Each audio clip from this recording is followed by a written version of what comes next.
Baik,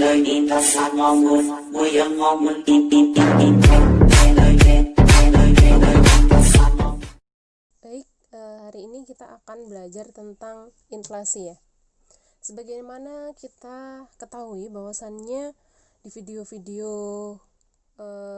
sebelumnya itu sudah dijelaskan, baik itu dari websitenya Bank Indonesia atau yang lainnya. Banyak sekali kalau teman-teman mau searching di YouTube silahkan tentang inflasi. Di sini saya hanya ingin menambahkan saja apa yang belum dijelaskan di video-video yang lainnya. Nah, inflasi sebagaimana kita ketahui itu sudah tidak asing lagi di telinga kita ya, bahwasannya inflasi itu adalah kenaikan harga secara umum dan terus-menerus. Artinya adalah kenaikan harga di sini adalah terjadi perubahan harga dari harga rendah kepada harga yang lebih tinggi ya. Kemudian secara umum dikatakan inflasi itu kalau kenaikan harganya itu terjadi hampir secara umum di semua sektor ya. Kemudian terjadi secara terus-menerus. Terus-menerus ini artinya tidak hitungan hari saja ya, tapi bahkan terjadi secara dalam waktu mingguan, bulanan, dan atau lebih lama lagi ya. Ini adalah 3 syarat yang harus dipenuhi ketika kita menyebut bahwa suatu perekonomian itu terjadi inflasi. Oke, kemudian dari penyebabnya tadi di video Bank Indonesia itu sudah dijelaskan tentang macam-macam inflasi seperti administered inflation, terus kemudian volatile inflation, inflasi inti dan lain-lain sebagainya sudah dijelaskan. Sebenarnya muara dari penyebab inflasi itu ada 2 ini ya. Yang pertama adalah demand pull inflation ya. Demand pull inflation ini adalah inflasi yang disebabkan oleh tarikan permintaan. Jadi ini kaitannya adalah antara hukum atau namanya ya. Jadi mekanisme yang terjadi akibat interaksi antara kuantitas barang yang diminta dengan kuantitas barang yang ditawarkan. Jika barang yang diminta itu sama dengan QS, maka ini terjadi keseimbangan. Tapi kalau misalnya barang yang diminta itu lebih kecil daripada supply ya, itu artinya jumlah barang yang ditawarkan oleh produsen itu lebih banyak daripada permintaan dari masyarakat. Nah, kalau misalnya QD itu lebih besar daripada QS, jadi jumlah kuantitas barang yang diminta itu lebih besar atau lebih banyak daripada kuantitas barang yang ditawarkan, itu akan membuat harga semakin tinggi. Karena produsen melihat peluang, ini nih masyarakat ternyata permintaannya banyak nih terhadap barang yang saya jual. Nah, dari itu maka produsen akan meningkatkan, berarti keuntungannya bisa saya lipat gandakan dong. Nah, itu kayaknya sudah hukum alam di situ.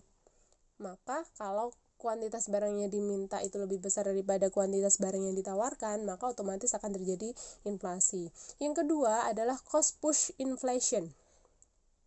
Cost push inflation ini adalah inflasi yang disebabkan oleh dorongan biaya produksi ya. Jadi cost itu kan biaya produksi.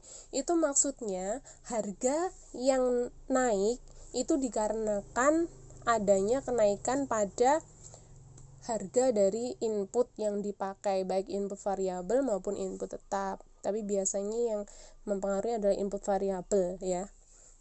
Jadi ketika terjadi kenaikan pada salah satu input variabel, misalnya mesin, terus kemudian sumber daya alam, terjadi kenaikan, atau BBM ya, rata-rata ini cost push inflation ini dikarenakan kenaikan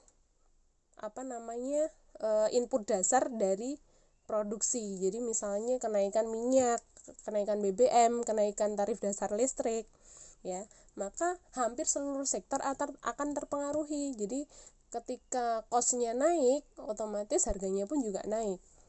Seperti kenaikan pajak juga seperti itu. Imported inflation ini adalah yang ketiga. Imported inflation ini adalah inflasi yang disebabkan oleh naiknya bahan baku yang diimpor dari luar negeri. Jadi hampir sama dengan cost push inflation ya. Jadi kalau bahan baku dari luar negeri itu terjadi kenaikan harga, maka otomatis barang yang kita impor pun juga akan mengalami kenaikan yang menyesuaikan dengan harga yang ada di negara yang bersangkutan. Seperti itu. Kemudian macamnya ini ada inflasi ringan, sedang, berat, dan hyper. Inflasi ringan ini kalau misalnya inflasinya terjadi lebih kecil dari 10%. Kalau sedang itu adalah 10% sampai 30%, berat 30% sampai 100%, hyper itu lebih besar dari 100%. Di Indonesia pernah nih terjadi hyperinflation sangat sangat tinggi sekali. Pada saat itu adalah kepemimpinan Bung Karno. Pada saat itu kan butuh biaya banyak ya untuk pembangunan ya, sehingga pemerintah membuat sebuah kebijakan untuk mencetak uang sebanyak-banyaknya. Nah, kita tahu bahwasannya uang yang beredar di masyarakat, jika jumlah uang yang beredar di masyarakat itu terlalu banyak dan tidak diimbangi dengan meningkatnya barang dan jasa yang dihasilkan, maka otomatis akan terjadi inflasi. Nah, dari prosentase ini ya, untuk menentukan prosentase ini, jadi inflasi itu termasuk ringan, sedang, berat, dan hyper itu ya tergantung dengan perhitungan berikutnya ya.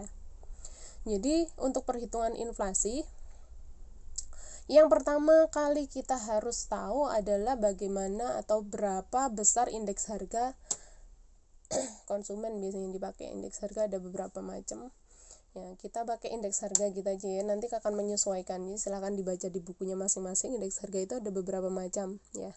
Indeks harga itu dengan cara mencari harga sekarang yang berlaku pada saat perhitungan ya, sekarang dibagi dengan harga tahun yang lalu ya, kemudian dikali 100%. Tingkat inflasi berarti indeks harga tahun sekarang dikurang indeks harga tahun sebelumnya dibagi dengan indeks harga tahun sebelumnya dikali 100%. Langsung ke contoh soal. Diketahui schedule data inflasi tahun 1999 dan 2000, katakanlah sekarang tahun 2000 ya. Misalnya 99 500, 2000-nya 650. Yang pertama kita lakukan adalah dengan menghitung indeks harganya dulu ya. Indeks harga PN itu berarti tahun sekarang ya, 650 dibagi dengan harga tahun sebelumnya. Jadi 500 dikali 100% sama dengan 130%. Ini adalah indeks harga tahun 2000. Kalau 99 berarti ya 500 per 500 kali 100% berarti 100% gitu. Jadi tingkat inflasi sama dengan indeks harganya yang ketemu di ini ya, yang tahun sekarang ya, 130 dibagi dengan dikurangi dengan 100 dibagi dengan 100. Tadi kan ketemu indeks harganya 99 kan adalah 100 kan ya. Hasilnya dikali dengan 100% sama dengan 30%. Sehingga 30% ini kita kaitkan dengan di sini. Berarti 30% ini adalah antara sedang dan berat ya.